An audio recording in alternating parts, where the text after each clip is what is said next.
Oromoonni biyya Sawudii Arabiyaa jiraatan biyyaan baa jiraatanus walitti dhufeenya cimaa akka qabanidha. Durataan hawaasa Oromoo naannoo Taayif magaalaa Hawwii obbo Jabaluu Jamaal OBN itti kan himan. Hawaasa as keessa jiru wajjin egaa akka jabaatti waliin jirraa. Hawaasni keenya as keessa jiru saba Oromoo qofa hin taane saba kanaa waliin jiru jireenya keenya waliin geggeeffanna. Yeroo rakkoo naannoo Sumaaleerraa uummanni Oromoo buqqaan deeggaruu hanga misooma keessatti qooda fudhachuutti geessanii akka turanis yaadachiisan.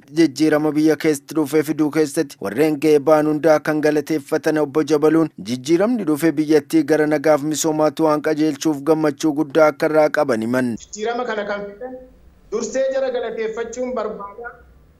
Jijjiirama kanatti baay'ee gammannee baay'ee onnannee jirra jechuudha. Ministeerri muummee Dr. Abiy Ahmed jijjiiramichaan booda hojii hojjetaniin badhaafamuunis uummanni Oromoo abbaa nagaa ta'uusaa waan mul'iseef akka itti boonan himan. Gara fuulduraattis Hawaasni Oromoo Sawudii Arabiyaa jiraatan gurmaa'uun misooma biyyaa keessatti qooda fudhachuun dinagdee biyyaa guddisuuf qophii akka ta'an himan. Jijjiirama dhufeessoo waliin qoodiin ceessuuf harka wal qabachuun hojjechuun murteessaa akka ta'es himaniiru.